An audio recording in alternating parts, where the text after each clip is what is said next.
Untuk network tampilannya seperti ini ya untuk softwarenya. Harapannya semuanya sama, tidak ada yang salah download.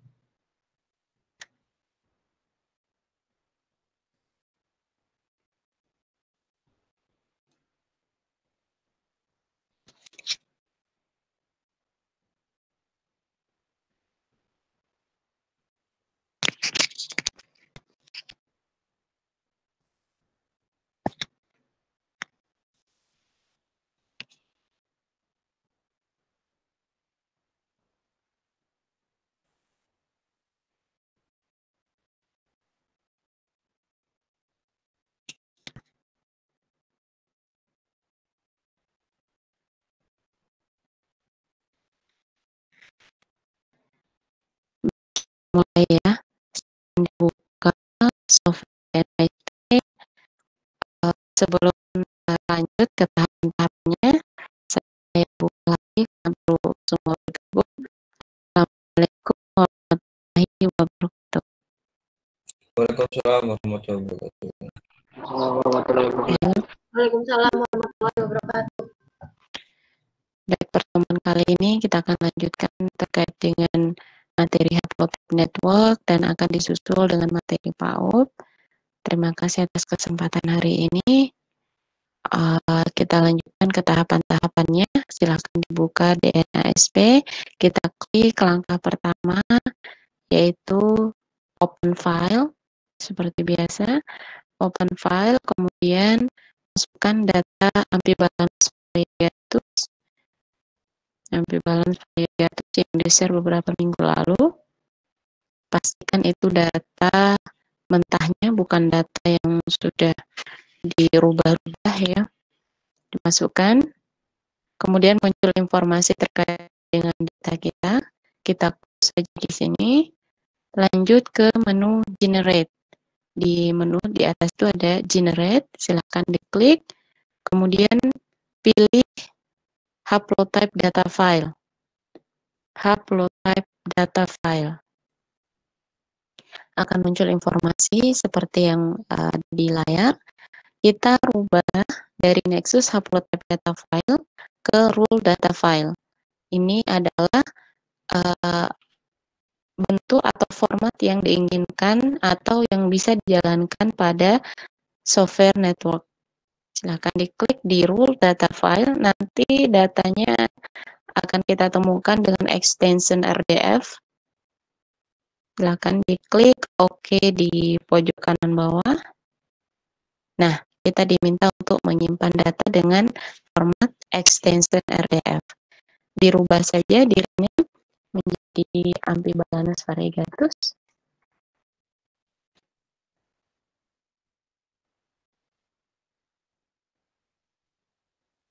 Oke, ini sudah di-rename ya. Kita save saja. Karena saya kemarin sudah melakukan hal yang sama, tetap saya aja, ya saja ya. Maka muncul informasi terkait dengan haplotype-nya. Nah, data ini akan sangat membantu kita ketika membuat jejaring haplotype network-nya. Jejaringnya, jadi silahkan di-copy ke Word. Ini copy ke Word supaya kita tidak menjalankan DNASP lagi untuk melihat informasi ini. Nanti akan ada gunanya saat kita membentuk memberikan warna populasi di jejaring haplotype network. Oke, silakan dikopikan ke Word atau Notepad. Nih, dikopikan saja datanya. Kemudian setelah itu kita close. Selesai, kita mempunyai data dengan extension RDF yang akan dijalankan pada haplotype network. Kita close. Dan kita buka haplotype software networknya. Kita buka software networknya. Ya, di pojok kanan, pojok kiri atas itu ada data entry, kemudian import RDF file. Ya, import RDF file, diklik, Kemudian pilihannya pada DNA nucleotide data kita tidak perlu merubahnya karena memang data kita adalah data DNA nukleotida. Kemudian klik continue, ya, klik continue, maka kita akan diminta untuk memasukkan data dengan extension RDF tadi yang kita simpan, hasil output dari DNA ASP. Diklik, maka muncul tampilan seperti ini. Semuanya sama ya, tidak ada yang berbeda. Sama. Di sini silakan diklik save ya. Sini save.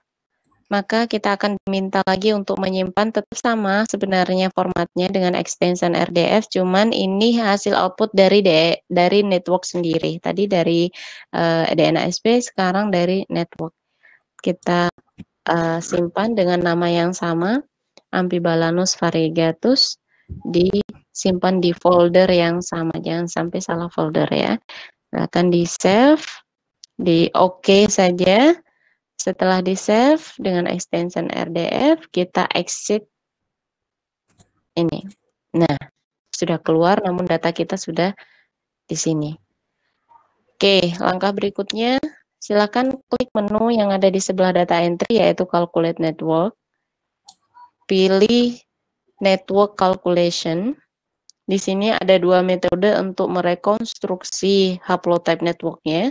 Silakan adik-adik cari informasi tambahan terkait dengan perbedaan dari reduced median dan median joining. Hanya untuk menambah pemahaman adik-adik semuanya, tidak perlu dikumpulkan. Untuk yang biasa digunakan dalam merekonstruksi haplotype network ini, saya biasa menggunakan median joining. Silahkan diklik median joining, kemudian kita minta untuk memasukkan file yang tadi dengan extension RDF, ya, diklik file, kemudian open. Setelah itu masukkan data Amphibalanus variegatus.rdf, kemudian klik calculate network, maka akan muncul, kita diminta untuk menyimpan file dengan extension out, ya. Namanya tetap sama, tidak usah dibedakan biar tidak bingung. Extensionnya aja yang berubah. Nih .out, ya. Kemudian kita save dengan, ingat-ingat ya, .out. Kita save filenya, klik OK saja. Kemudian langkah berikutnya kita akan mendraw networknya. Draw network, klik file, langkahnya tetap sama ya, file, open. Kemudian, nah, data kita tidak muncul karena di sini extensionnya berbeda. Silakan dirubah ke mj or rm out file .out, ya. Ini yang extensionnya .out, maka data kita yang tadi disimpan dengan extension out-nya akan keluar. Silakan diklik, maka data kita akan muncul. Klik OK. Nah, tidak muncul apapun di sini, klik continue. Setelah itu finalisasi. Muncul networknya.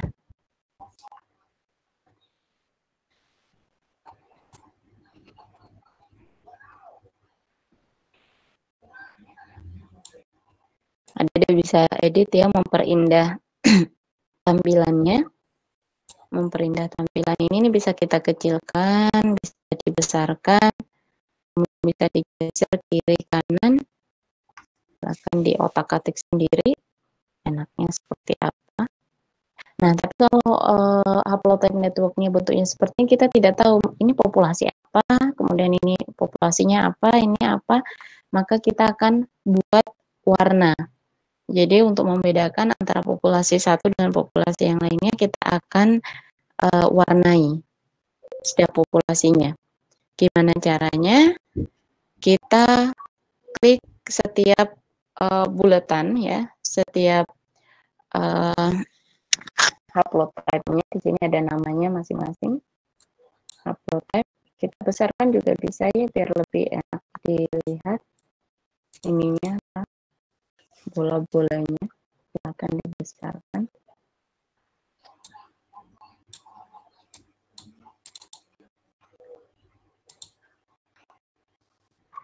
Kak, cara membesarkannya gimana, Pak? Ini node size. Ya, ini juga bisa dibesarkan sebenarnya. Ini font size. Ini font tulisannya. Iya, silakan. Saya disuruh aja ya. Jadi ketika kalian ada yang ketinggalan langsung diinterupsi, silakan disuruh, ditanyakan langsung, jangan menunggu selesai. Ya, silakan. Terus saya nggak muncul networknya ya Kak. Tadi continue di mana Kak? Continue dan ada di sebelah sini tadi nih, di kan ada tulisan DNA, nucleotide gitu ya. Kemudian tulisan continue, lanjut oke saja, kemudian finalisasi. Di situ ada tulisan finalisasi sebelah sini.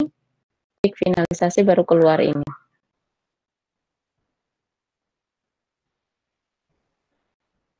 Sudah? Di saya tidak muncul apa-apa Kak. Tidak muncul. Tadi sepertinya kita masukkan data ya. Data dengan extension out. Sudah menyimpan data dengan extension out? Sudah Kak. Sudah. Harusnya muncul. Nanti kita ulangi ya. Atau sekarang saja saya ulangi. Ya, saya exit dulu. Saya exit datanya without saving. Oke. Langkahnya tadi di draw ya. Draw network, kemudian open. Silahkan diperhatikan. Klik file, open. Ini kita ganti ke pilihan out. Kita masukkan datanya. Diikuti ya, muncul seperti ini. Klik OK. Klik yes. Continue. Nah, setelah continue muncul ini enggak?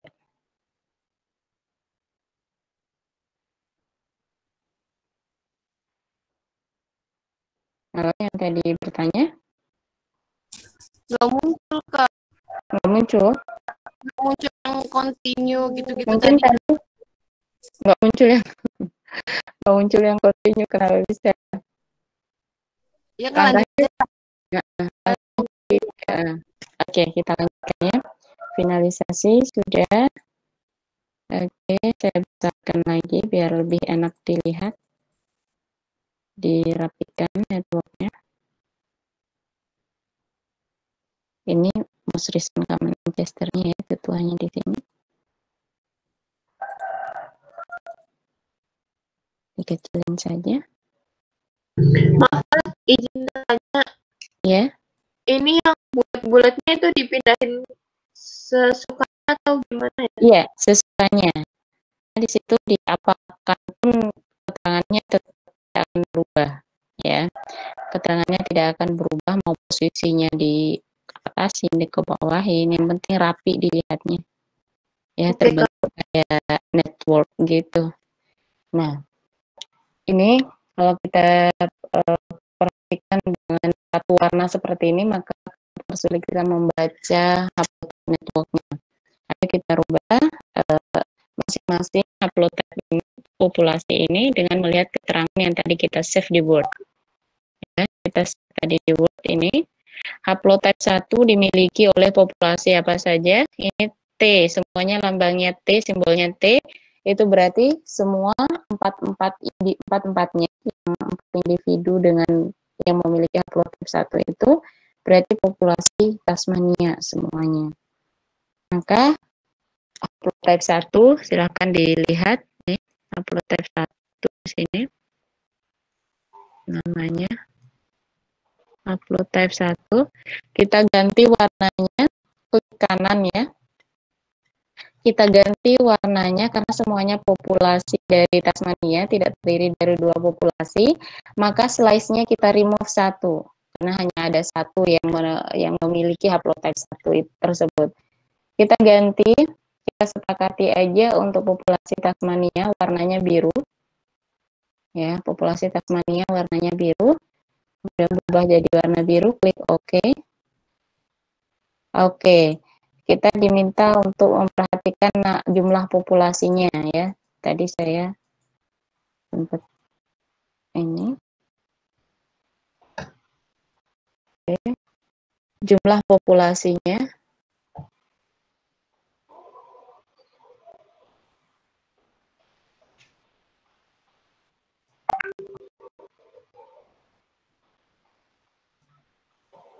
Nah, saya ulangi lagi langkah tadi.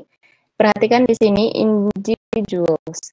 Ini tadi terdiri dari 4 individu ya. Kita ganti 4 sesuai dengan jumlah yang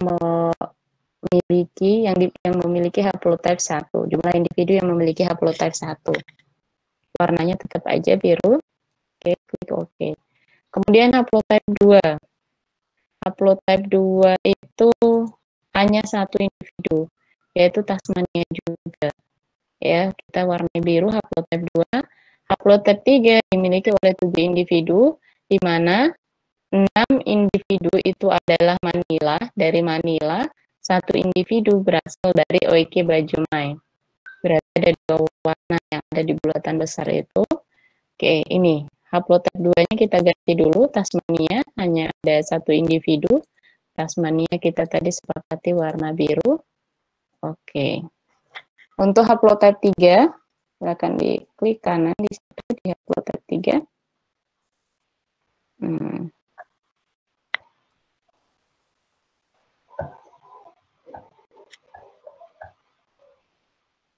Oke. 6 populasi yang berasal dari Manila. Warna kuning saja tetap. Untuk Manila kita sepakati warna kuning. Oike Bajumai kita sepakati warna merah. Ya, pas ya. Jadi 6 individu Manila, warna kuning Manila, 1 individu Oike Bajumai. Jadi dia terbentuk seperti terstruktur ya. Bentuknya terstruktur.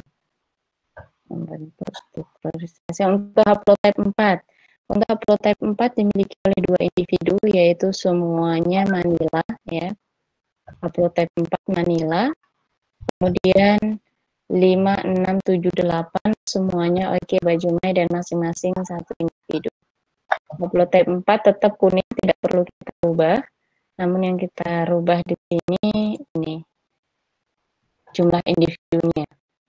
Karena 2 individu itu semuanya populasi Manila.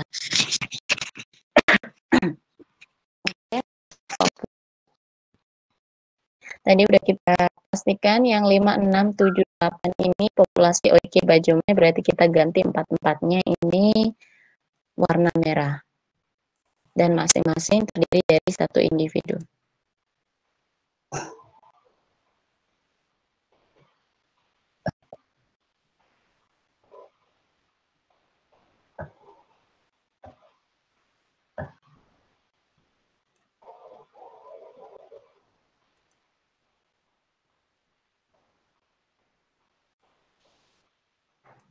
Oke, sudah.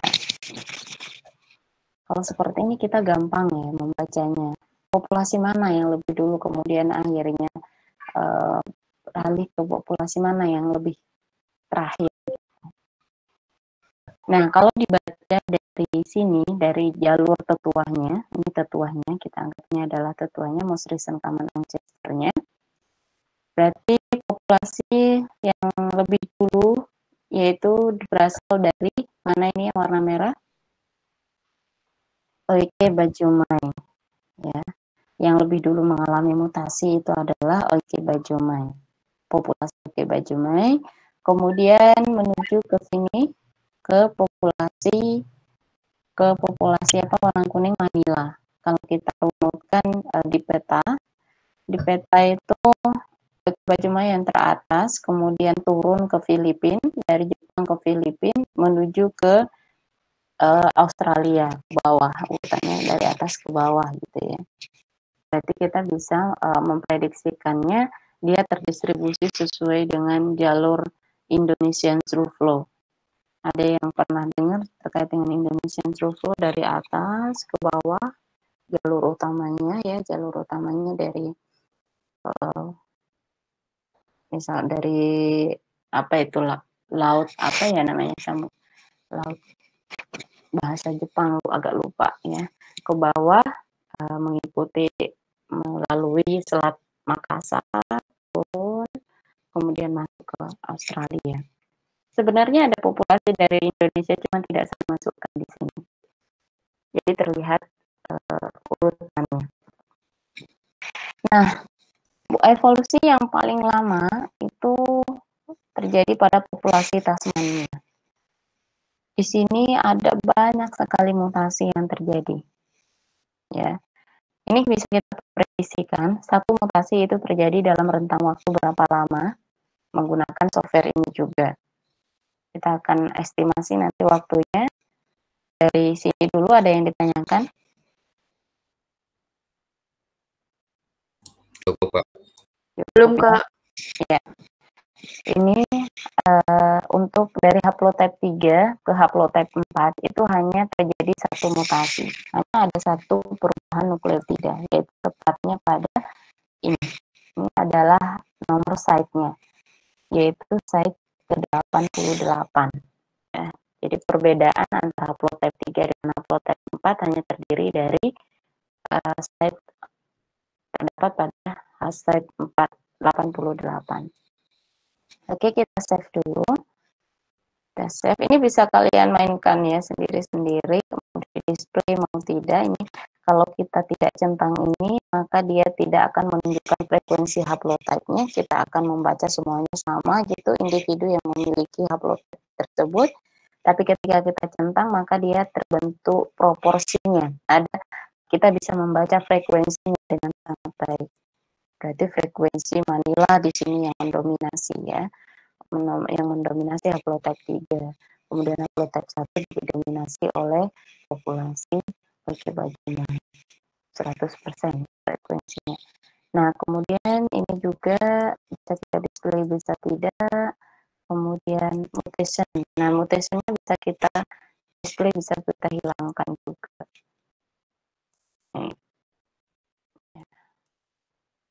Ini menghilangkan keterangan nama haplotype-nya.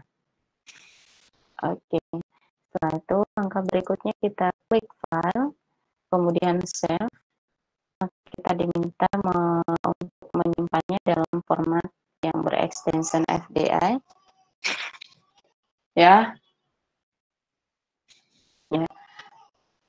Iya, saya izin 1 menit. Ya.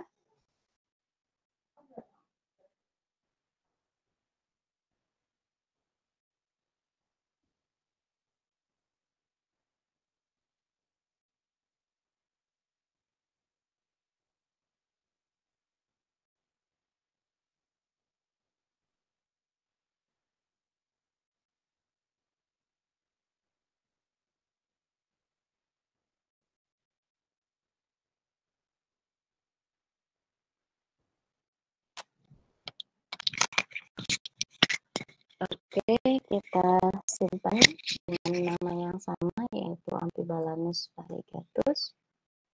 Tapi ingat-ingat ya, extensionnya FDI. FDI. Ya. Kita save. Oke, kalau sudah kita exit dari sini. Namanya tetap sama, Kak? Iya, namanya tetap sama, Amphibalanus variegatus, biar tidak bingung mencari datanya, tapi extensionnya berbeda, FDI. Ya, jadi kita exit, setelah disimpan kita exit, ada tombol atau menu exit tadi di sebelah sini. Sekarang kita akan mengestimasi berapa lama terjadinya satu mutasi dengan klik time estimate ya. Ini time estimate, klik file, open. Nah, di sini kita ubah ya, unformatted yang diubah menjadi FDI. Ya. Ini kita masukkan datanya, maka akan keluar dia di sini. Geser saja. Nah,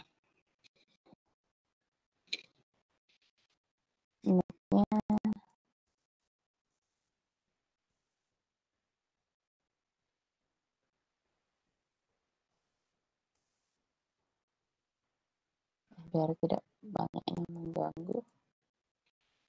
Oke.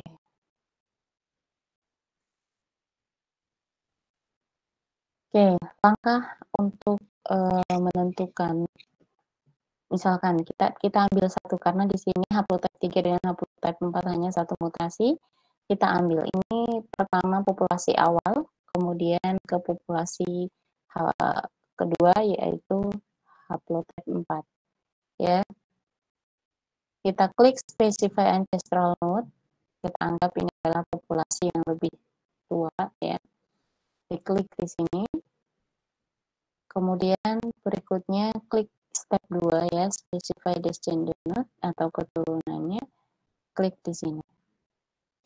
Nah, kalau sudah berubah warna dua-duanya, kita calculate time-nya. Nah, ini adalah usia. Kak, maaf. Kok ini punya saya tidak berubah warnanya ya, yang habis diklik specify ancestral node?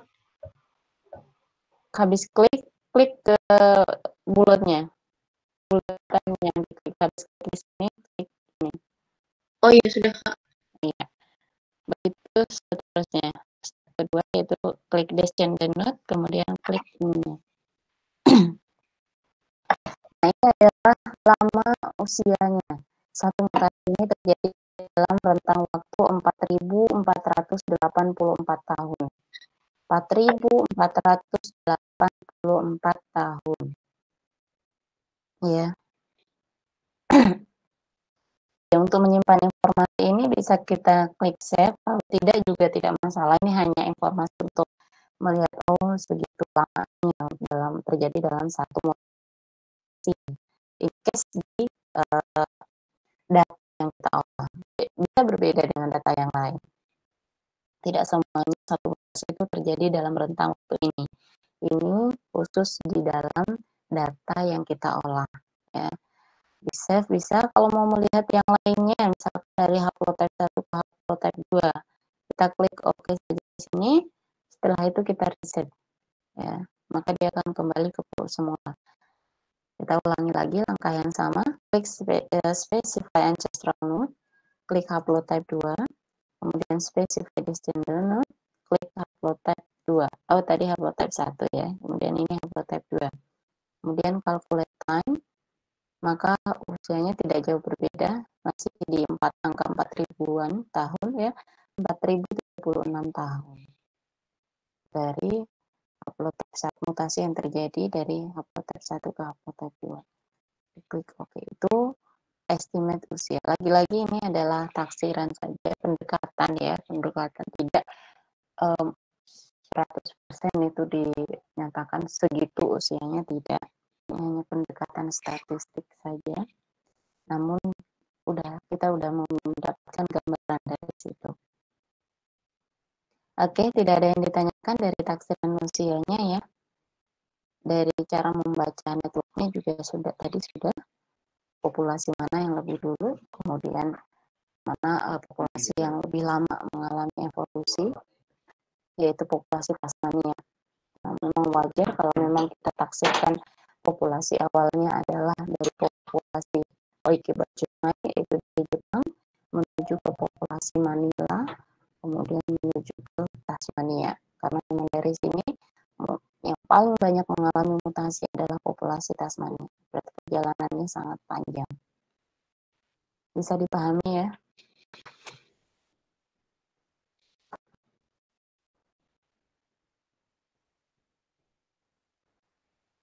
Oke, ini bisa di save ya. Save bitmap bisa.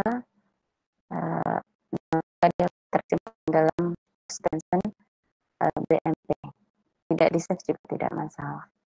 Oke, selesai dengan genetika populasinya menggunakan software network. Kita lanjutkan ke software PAUK-nya. Kalau sambil ada yang ditanyakan silakan sambil dipersiapkan software PAUK-nya. Di-download ya pastinya.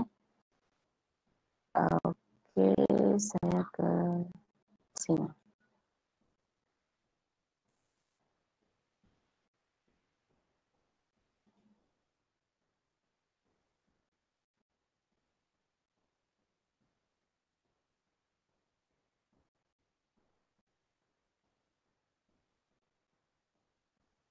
Oke, di situ ada folder ya dalam format .zip, dalam jadi satu semuanya, silakan dibuka PAUK beta.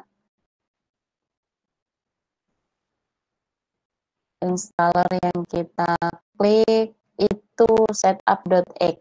Di bawahnya kan ada setup a.x, tapi yang kita klik adalah setup.x. Silahkan diklik. Klik ya. Next. Next. Yes. Oke. Di situ kita diminta untuk memasukkan username, organisasi, serial number. Untuk name dan organisasinya silahkan kalian klik sendiri menggunakan nama masing-masing. Ini bisa diganti dengan unsur. Untuk serial numbernya yang tidak boleh salah. Saya copy paste di kolom chat ya, silahkan di copy pastekan di softwarenya. Ya, sudah.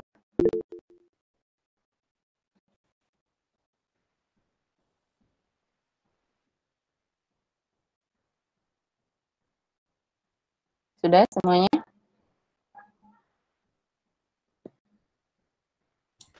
Udah, Kak. Oke. Kak, Ya, gimana? saya belum. Bentar, Kak. Iya, saya tunggu.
Sudah?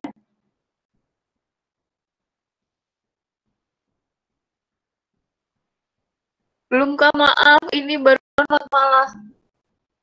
Iyalah, Maaf. Yasen.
Baru download apanya nih, PAUD-nya?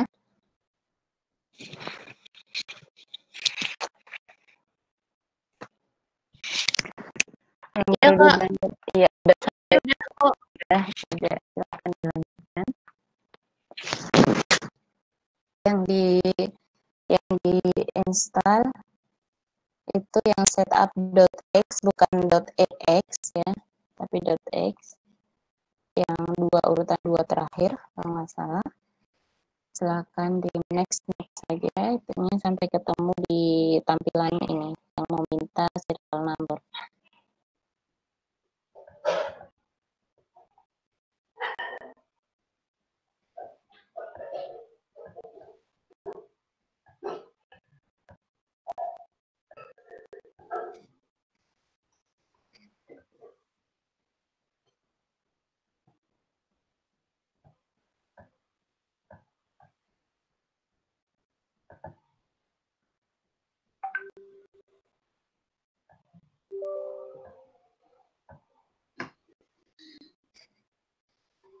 Sudah, kalau sudah di sini silakan masukkan serial number-nya. Saya sudah kopikan di kolom chat. Iya Kak, sudah. Ya, silakan klik next semuanya. Next, next, kemudian next lagi, next. Ya. Sudah, maka kita akan diarahkan pada ini ada dua pilihan, yaitu antara beta konsul dan beta win. Kita klik beta win-nya. Oke, ternyata muncul keterangan seperti ini, sudah expired ya. Maka langkah berikutnya kita kembali ke folder tadi, ya, folder datanya. Kita klik PAUP 6to10.x, ya. Ini buat update, ya. Ini ya, saya klik ya. Itu buat update PAUP-nya.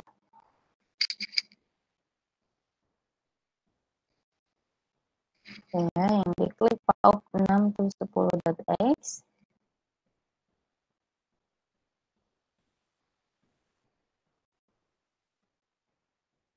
Maka akan muncul tampilan seperti ini. Silahkan klik yes. Ini ya updaternya ya. Next, next, next. Maka akan lama continue ya. Maka lama di sini ya, agak lama untuk ininya. Ada yang ketinggalan, silakan ditanyakan kalau ada yang ketinggalan tadi. Tadi itu buat upgrade-nya pakai apa ya Kak? Di folder yang sama, di mana lokasi installernya berada, silakan. Nah, 10 silahkan diklik itu, kemudian di next gitu aja. Oke Kak.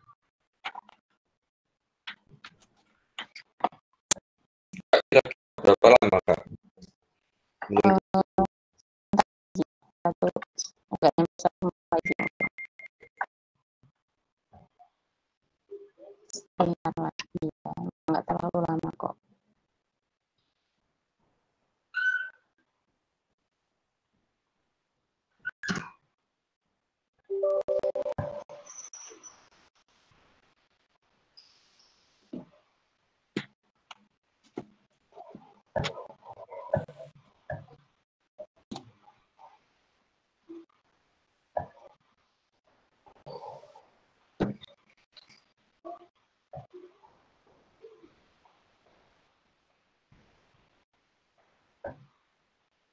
Jadi untuk input data yang akan kita olah menggunakan software PAUP ini sudah saya upload juga di Gmail-nya ya, sudah saya sertakan di sana. Namanya irf.nexus.next.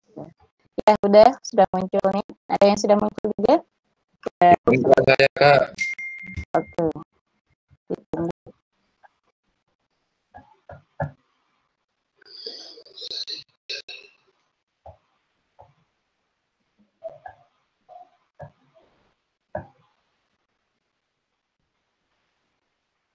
Ini runningnya cepat untuk PAUP. Runningnya sangat cepat, hanya sekali input data sudah selesai. Harapannya nanti jam 3 kita selesai. Ya, ada sedikit penjelasan juga terkait dengan istilah-istilah dalam rekonstruksi filogenetik. Kak, ini kalau bisa cepat nggak Kak? Diulang lagi? Enggak usah diulang. Akan sama aja. Oh iya. Lama ya Kak?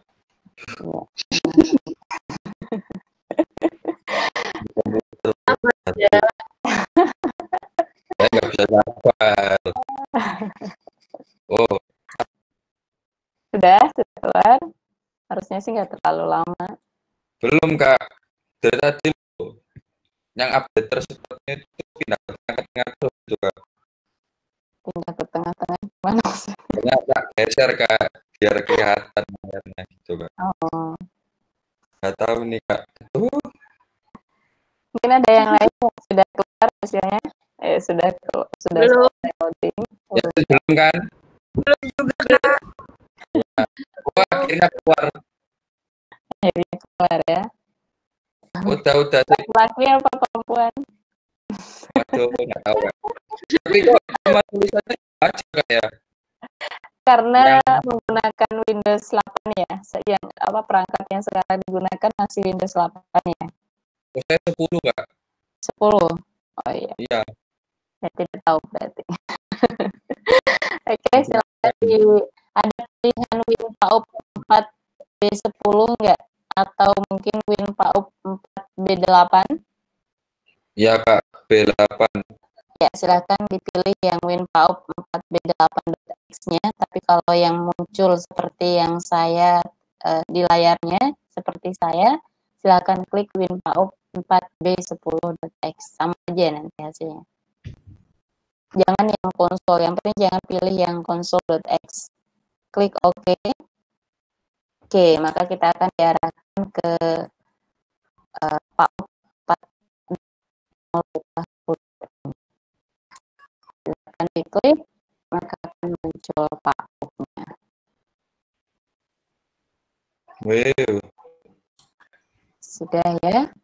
Kalau sudah muncul, kita akan input datanya, kita akan panggil data dengan extension Nexus tadi. Kita klik file, jangan baru di-download lagi ya, harus sudah di-download file input datanya. Sudah. Oke, klik file, kemudian open, masukkan data yang namanya PAUP IRF, ERF ya. ERF itu nama singkatan dari yang punya file, yang punya data. Mahasiswa yang sudah lulus, ini datanya gimana? Yang tulisannya PAUD ERF kan? Iya, masukkan saja, maka akan keluar informasi sangat banyak sekali. Foto. Ya Kak, banyak. Kayaknya berpotensi jadi pelawak ya ini satu ya. Oke. Kalau sudah keluar datanya, sebelum kita bahas data yang ada di sini, saya sedikit kasih pendahuluan terkait dengan ini. Kemarin dapat pretest tentang ini ya. Ada apomorfi, sinapomorfi, homoplasi, simplesiomorfi. Sudah pernah dapat pretestnya? Sudah Kak, udah lama. Sudah lama sekali. Ada yang mau membantu saya menjelaskan ini lagi untuk Tidak bisa. Kemarin dapat kita Kak semua.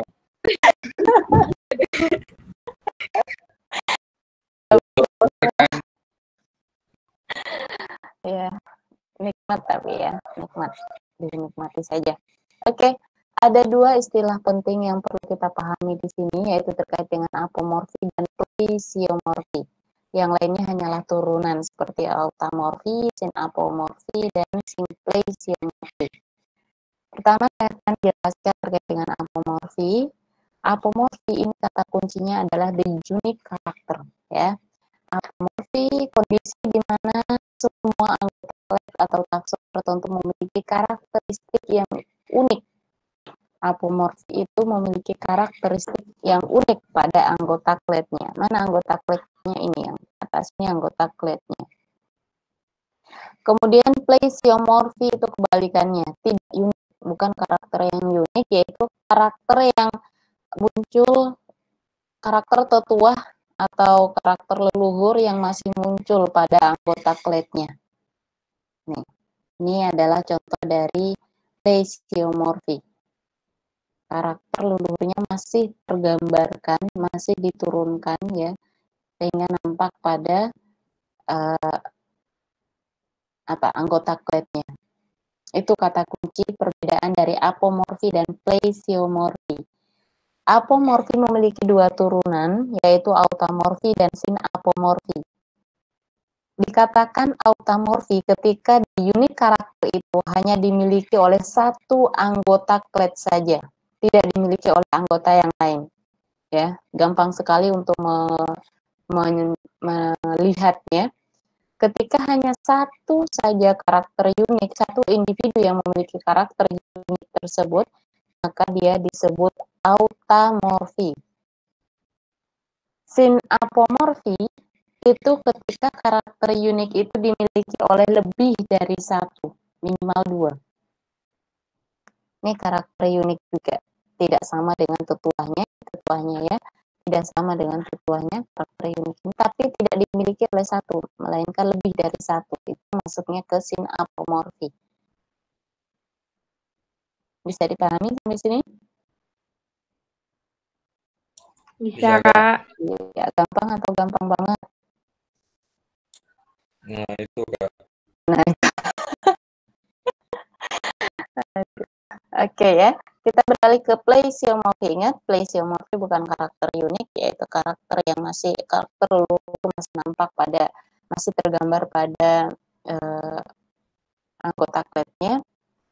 Turunannya adalah simplesiomorfi. Ya. Apa itu simplesiomorfi? Oke, kita lanjutkan penjelasannya.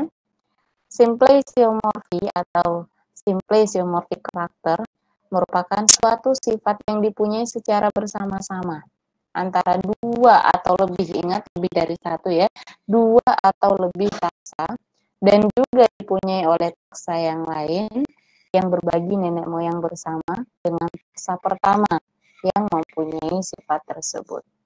Ini dua-duanya adalah simplesiomorfi, dimiliki oleh taksa ini, dimiliki juga oleh taksa ini yang berbagi nenek moyang bersama sebelumnya. Bisa dipahami ya?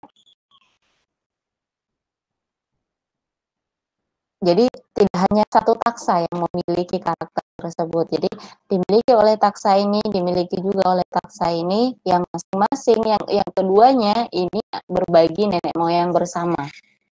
Ya, nenek moyang sebelumnya.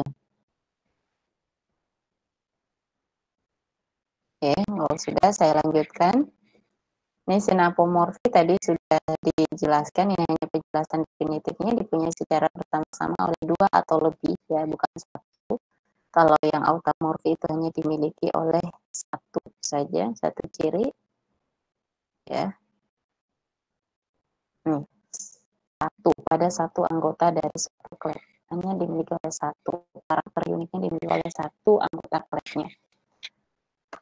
Oke, sudah simplesiomorfi sudah. Terakhir, homoplasi. Nah, ini yang akan erat kaitannya dengan PAUD nanti. Homoplasi.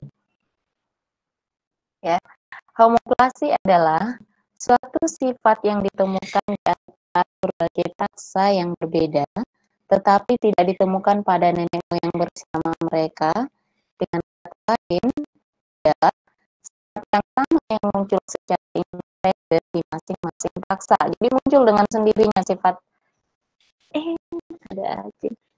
muncul dengan sendirinya sifat tersebut tanpa diturunkan dari nenek moyangnya, entah itu karena peristiwa seleksi alam dan lain-lain, sehingga memunculkan karakter tersebut, karakter yang berbeda tersebut itu muncul dengan sendirinya. Itu yang dinamakan dengan muncul secara independen. Ya, kita kembali lagi ke ini. Ini muncul di sini, ini muncul di sini. Dikatakan homoplasi. Ini bukan muncul di sini, tapi kok bukan tidak ada pada leluhurnya gitu. Jadi ini karakter yang muncul secara independen. Padahal mereka berbagi nenek moyang di sini. Di klet yang ini muncul, klet yang lainnya juga muncul. Nah, ya karakter yang muncul itu sama, namun tidak dimiliki oleh leluhur. Nah, karakter itu muncul secara independen, bisa disebabkan karena peristiwa seleksi alam. Oke, bisa dipahami ya? Ada yang duluan ya? Yes. Ya nggak tahu apa dosennya nggak tahu kalau mahasiswanya sedang apa gitu, entah lagi memperhatikan atau ditinggal atau gimana. Jadi kesadaran masing-masing. Kan? Ini tadi yang PAUD-nya sampai sekarang belum muncul keterangan apapun. Iya, cuma kayak updating the registry. Iya, ditunggu saja, bersabar. Oke, Kak. laptopmu minta baru tuh saya. Iya, bisa jadi. Nggak di-upgrade. Beliin ya.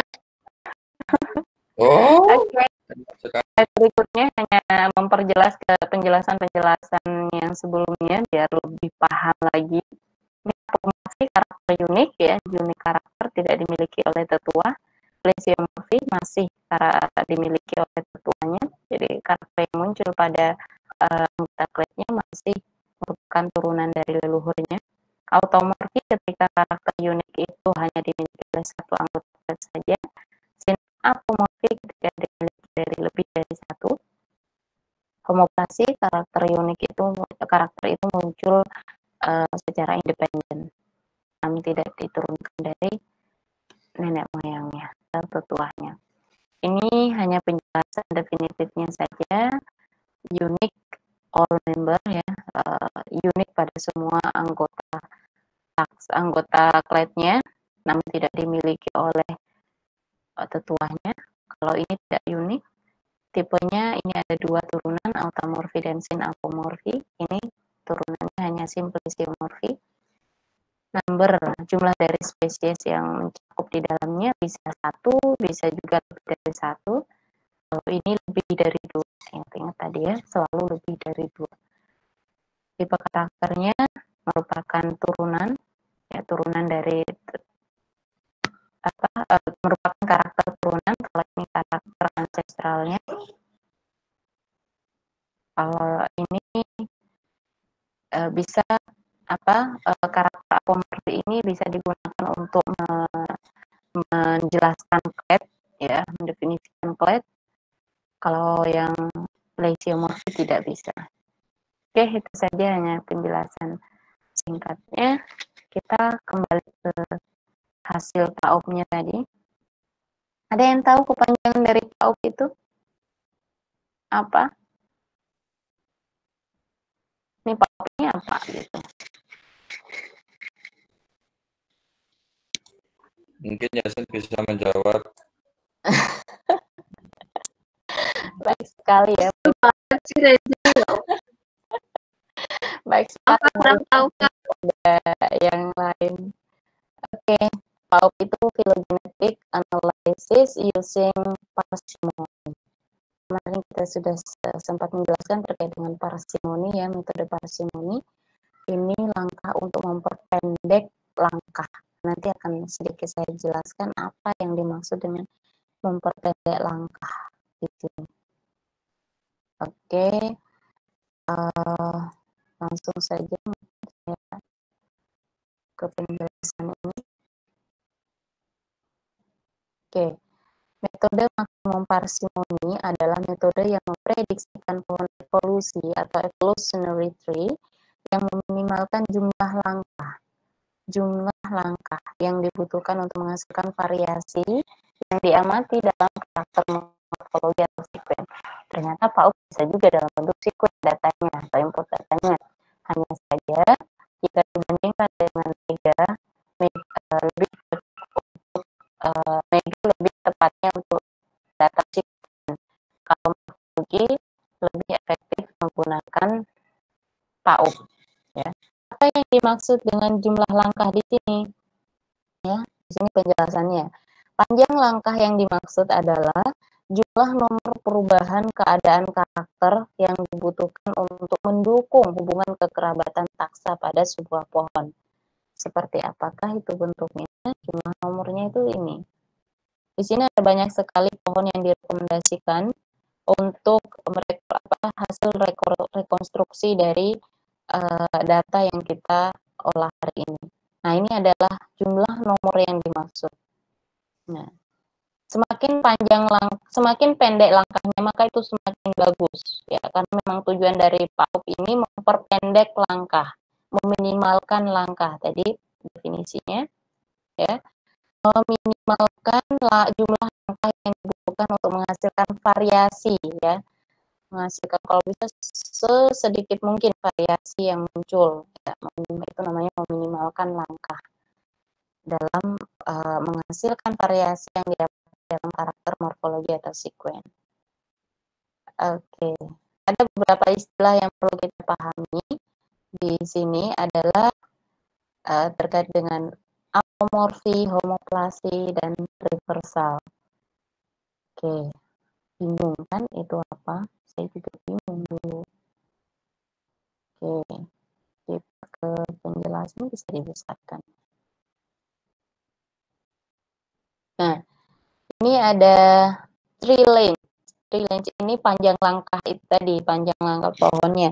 Kita melihat yang terpendek, yang terendah, ya. Panjang langkah ini di sini ada 42, ternyata semuanya kalau saya perhatikan semuanya juga 42. Oh, berarti yang muncul di sini yang memang sudah hasil kecilnya, langkah terpendeknya. Di sini ada keterangan terkait dengan konsistensi indeks, homoplasi indeks, dan retention index. Ini ada 3 istilah yang perlu kalian pahami. Biar sama dengan kelas yang lainnya, saya tugaskan adik-adik untuk memahami apa itu konsistensi indeks, apa itu homoplasi indeks, dan retention index. Itu saja, dirangkum di Word, kemudian dijadikan satu dengan output hasil hari ini. Gitu. Dijadikan satu folder. Sedikit saja, nggak usah banyak-banyak, hanya satu keterangan, hanya cukup memastikan apa itu konsistensi indeks, memahami konsistensi indeks, retention index, dan homoplasi indeks. Bocorannya, konsistensi indeks dan retention index ini adalah angka untuk menunjukkan level homoplasinya. Homoplasinya tinggi atau tidak. Homoplasi ini paham nggak? Pak tadi udah dijelaskan ya. Jadi dia karakter yang muncul pada descendant itu, pada anggota clade itu, namun dia bukan turunan, itu sedikit mengecoh. Jadi ketika kita merekonstruksi pohon filogenik, itu dia hasilnya mengecoh. Ketika homoplasinya tinggi itu tidak baik. Ya, itu kata kuncinya. Ketika homoplasinya tinggi tidak baik hasilnya gitu.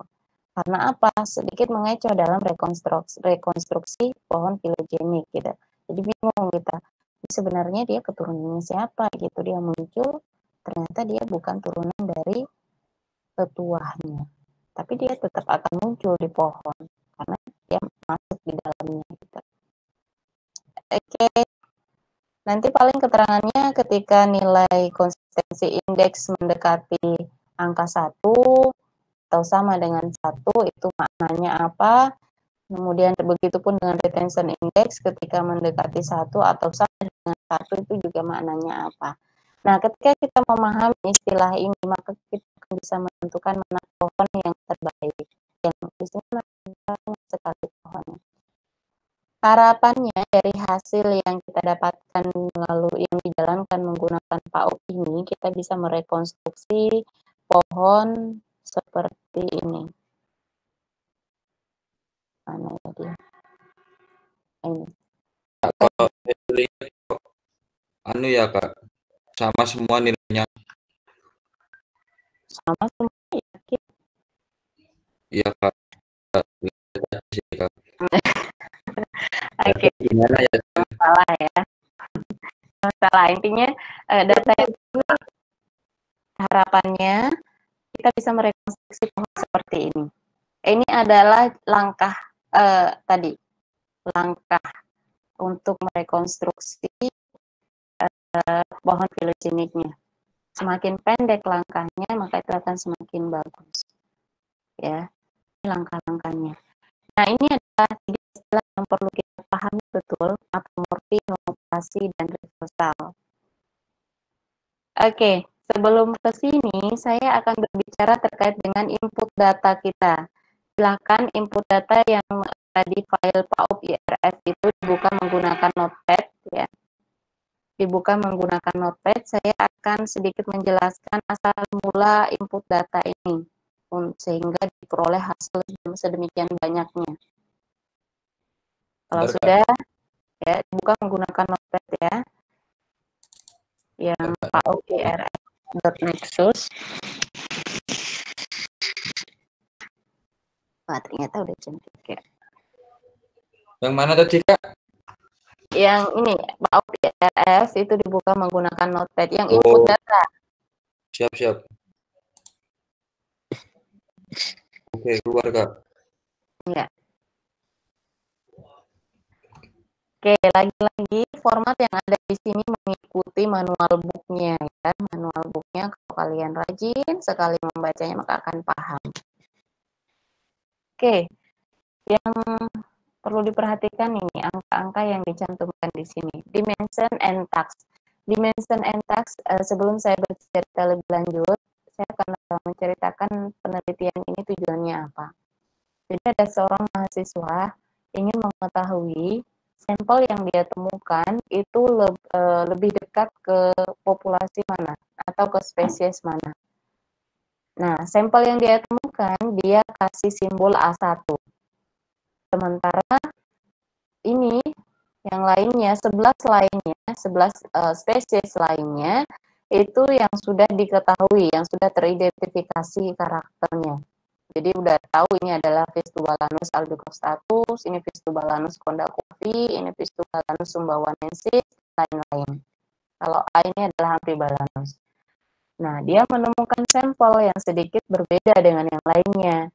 Dia tidak tahu ini sampel ini lebih dekat ke siapa gitu, ke genus mana, apakah Fistulalanus ataukah Amphibalanus. Kemudian dia membuat karakterisasi morfologi. Nah, kemudian digunakanlah PAUP ini untuk rekonstruksi pohonnya. Karakterisasinya apakah bisa dibuat sendiri? Bisa ketika belum ada referensi. Ketika sudah ada referensi sebelumnya, bisa menggunakan referensi sebelumnya. Nah, kebetulan peneliti tersebut menggunakan referensi ini, buku ini. Ya. Ada 18 karakter yang dia gunakan untuk membandingkan spesies yang satu dengan spesies yang lainnya. 18 karakter itu terdiri dari subsidiary tube, transfer skepta, kemudian parietesnya, radinya, kemudian coloration-nya, dimension-nya, dan lain-lain. Ini semua 18 karakter yang digunakan untuk mengkarakterisasi sampel. Ada 12 sampel tadi. Ya. Lanjut lagi ke ini. Nah, ini dia cantumkan taksa labelnya yaitu nama dari spesies-spesiesnya dicantumkan di sini semuanya ada 12 spesies. Kemudian ini mengikuti saja dimension and karakter, jumlah dari karakter yang dijadikan pemapping itu ada 18 karakter. Format simbol. Jadi dia membuat matriks di sini yang disimbolkan. Kalau kita menggunakan karakter sekuen atau DNA kan dia akan langsung A, adenin, sitosin, timin, dan adenin, dan guanin seperti itu. Tapi kalau karakter morfologi kan tidak bisa. Jadi dibuat karakterisasinya menggunakan simbol. Ya. Ketika pembedanya terdapat. Ya. Apa? Cepetan. Ya udah sama. Ya, ketika karakter pembedanya itu ada dua, misalkan subsidiary tube-nya tadi antara ada dan tiada, jadi kayak judul filmnya. Oke. Nih, subsidiary tube. Pilihannya adalah ada dan tiada. Tidak ada. Tidak ada dan ada gitu ya. Tidak ada disimbolkan 0, maka kalau ada maka disimbolkan 1. Kalau pilihannya ada 3, seperti halnya karakter ke-11 ini, basal margin, ada 3, berarti nambah simbol 1 lagi, yaitu 0, 1, 2. Ketika ada 4, berarti 0, 1, 2, 3. Mengikuti jumlah pembedanya maksimal. Maksimal berapa?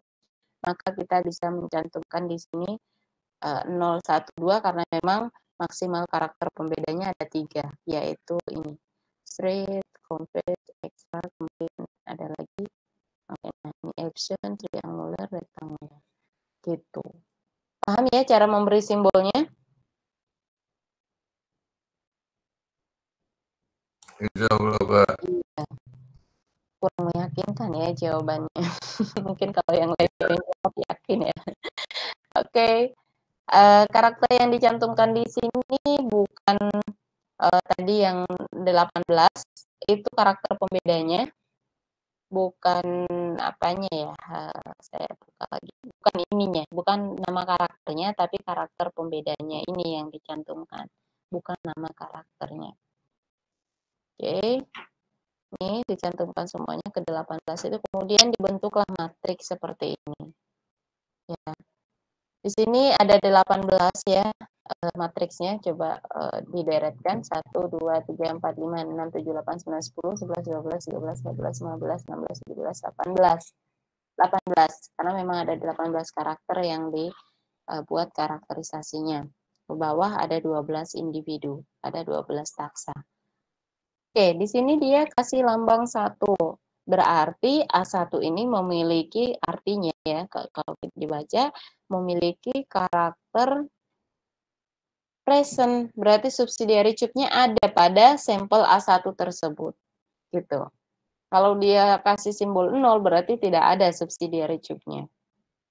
Gitu ya caranya. Gampang ya pengkarakterisasiannya, tinggal disimbol-simbolkan saja. Oke, kemudian di sini ngikuti manual book-nya saja, jadi tidak perlu tahu ini yang diketik apa sih sebenarnya, bisa dibaca sebenarnya, saya juga tidak bisa membacanya, maksudnya apa, set auto yes, nah ini tidak perlu dipahami, yang penting ikuti aja manual book-nya. Yang perlu dipahami adalah dari mana matriks ini berasal, kemudian angka-angka ini apa maksudnya, gitu saja. Oke, sekian terkait dengan input data, kita ke output-nya lagi. Nih, di sini sebenarnya sudah ada apomorfisnya ya. Kita bisa hanya mencantumkan saja, dibuat pohon seperti yang ada di sini. Nah, seperti ini. Kita bahas pohon ini dulu. Apomorfi, tadi apomorfi adalah karakter unik ya. Ini adalah yang di atas ini, angka-angka ini sampai angka 18 ini adalah karakter tadi, nama karakternya. 01, berarti ada perubahan karakter ya dari langkah 11 ini ke langkah ke langkah 10 ini, ke node 10 ini node ya. Dari node 11 ini menuju node 10 ini, berarti ada perubahan karakter dari 0 ke 1. Yang tadinya tidak ada, subsidiary chip-nya yang tadinya tidak ada menjadi ada. Berarti unik karakter muncul, maka dia kategorinya apomorfi. Begitupun dengan karakter yang lainnya. Paham ya? Begitupun dengan karakter ketiga, di sini nggak ada karakter 3 ya. Ini karakter 3 dari node 10 menuju ke node 9, itu ada perubahan karakter dari 0 ke 1. Di karakter ketiga. Begitupun ini.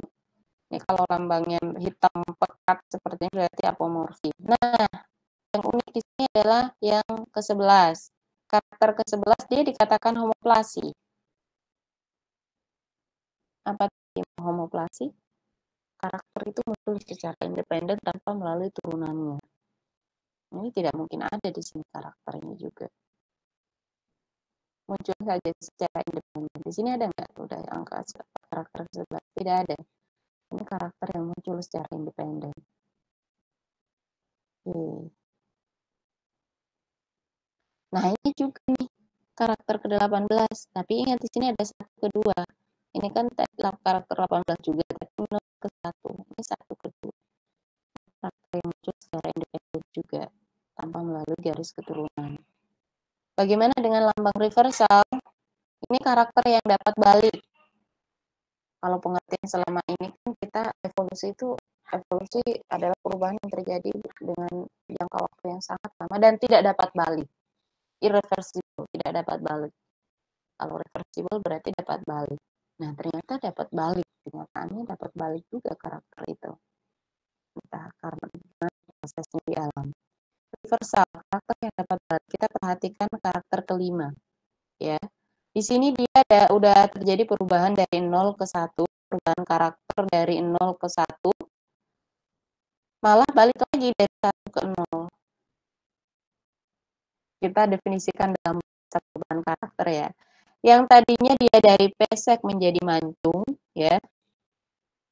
Kemudian di sini dia balik lagi dari mancung ke pesek, kayak gitulah istilahnya. Paham ya? Ya, Kak. Ya, harapannya kita bisa membentuk konstruksi pohon karena memang PAUP itu kan kita tujuannya mau merekonstruksi pohon filogenetik, kemudian dengan metode parsimoni tadi memperpendek langkah sehingga tidak terlalu banyak tidak banyak langkah yang untuk merekonstruksi pohon tersebut. Seperti itu, ada yang ditanyakan? Sudah selesai materinya? Ada yang ditanyakan, adik-adik? Tadi yang dicari apa ya, Kak? Konsistensi indeks, di sini ada konsistensi indeks, kemudian homoplasi indeks, dan retention indeks. Definisinya aja kan, Kak? Iya, enggak usah muluk-muluk. Yang penting kalian paham apa sih tujuannya. Tapi saya kasih bocoran tadi, kedua itu baik konsistensi indeks dan retention indeks, nilai itu nilainya mereka ini yang ada di sini ini, menunjukkan level homoplasinya. Namun yang perlu kalian cari ketika mendekati 1 atau sama dengan 1 itu menunjukkan ke level homoplasinya semakin tinggi atau rendah. Kemudian ketika retention indexnya mendekati 1 atau sama dengan 1, level homoplasinya seperti apa, tinggi atau rendah. Itu saja sih sebenarnya. Siap. Iya, biar kalian sedikit membaca lah juga.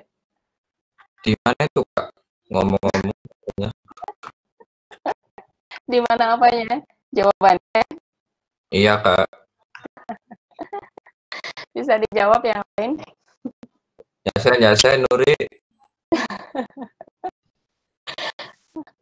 Oke, ada pertanyaan yang lain? Oke, sebelum kita akhiri, saya akan menunjukkan pohon yang terekonstruksi. Di sini sebenarnya dari hasil output ini, kalau kalian perhatikan folder di mana kalian meletakkan input data, ya, kalau dibuka, kalau saya diletakkan di mana ya, di PAUP ini, maka akan kalian temukan ada .boot, ada .con, ada seperti ini hasilnya nih, 4 ini. Ya. Dari hasil running tadi sekali input data ke PAUP, maka keluar hasil ini pohon. Bisa dibuka menggunakan software TreeView ya. Software ini bisa kalian download gratis ya. Silakan cari sendiri, free download TreeView gitu maka akan muncul. Ya. Caranya open file ya, file open, kemudian buka ini. Nah, maka akan muncul pohonnya. Dia udah terkonstruksi pohon tadi menggunakan PAUP. Bisa diubah bentuknya jadi seperti ini. Informasi yang banyak tadi bisa kita gunakan untuk menentukan mana yang mengalami homoplasi, mana yang apomorfi dan reversal. Simbol seperti itu kalau memang kalian melakukan penelitiannya. Kalau ini saya tidak tega memberi tugas seperti itu untuk membuat gimana? Jangan sampai dikasih tugas itu, Kak. Iya. Tidak ya. Jadi hanya kalian buka, cukup ketahui pohon yang terkonstruksi, kemudian di crop atau di mana lah caranya disimpan di Word atau gimana, yang penting muncul pohon ini ya. Kalian jadikan satu di folder output data dan input data PAUP pertemuan terakhir. Gitu. Ini hanya bisa dibuka menggunakan TreeView ya. Jadi kalian download dulu TreeView-nya. Review akan bisa dibuka. Oke, ada pertanyaan yang lain, cewek-cewek? Biar tidak satu suara ini saja yang saya dengar. Yang lainnya? Ya itu gimana tuh yang lain tuh? Kak, berarti tugasnya tadi nyari yang itu, ya kan? Iya. Yang itu terus udah itu aja kan? Iya, udah aja. Ini nggak usah kan yang tampilan ini sekarang? Pohonnya? Ya. Jadi satu aja kan di Word. Nanti kalian kopikan di resume di Word itu apa yang dimaksud dengan konsistensi indeks, retention indeks. Di satu Word, aja. satu aja di situ, entah ini di crop atau diapakan terserah. Yang penting kalian udah lihat pohonnya, bukan menggunakan review.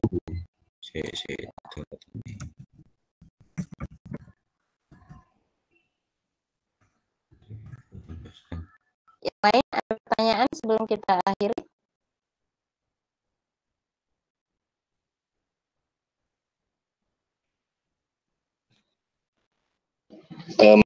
Hasil utamanya nanti diserahkan ya Pak?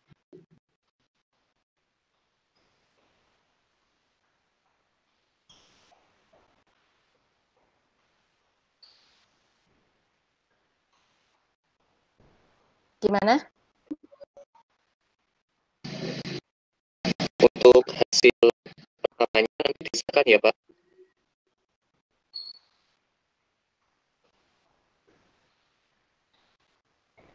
Mau apa ya? Sebentar. Gimana?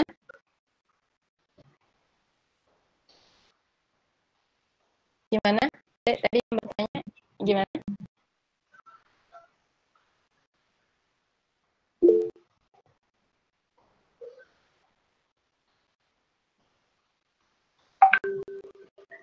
Halo. Di chat Kak. Oh, di chat sebentar. Untuk hasil rekamannya ya sebenarnya ownernya Pak Romi ya, jadi saya tidak bisa mengubah apapun di pengaturan. Kak, mohon maaf mau tanya tadi aplikasi yang Review. review itu yang kalau kita buka di Google yang paling atas aja kan ya? Iya, yang penting ada keterangan download gitu. Ada yang bisa ada banyak sekali sebenarnya yang mencantumkan, cuman terserah buka-buka aja, nanti ada keterangan download, bisa di-download ya, alhamdulillah. Berapa aja? Berapa MB? 104 MB. Oke, makasih Kak. Makasih Ja. Ya, buat kamu banyak kan.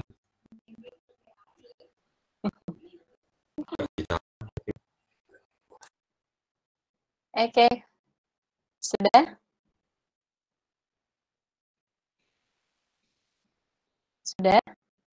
Sudah ya?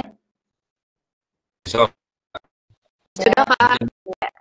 Terima kasih atas waktunya. Ini adalah pertemuan terakhir di aplikasi komputer. Untuk materinya secara umum sudah selesai ya, dengan dosen-dosen yang lain juga kayaknya sudah selesai.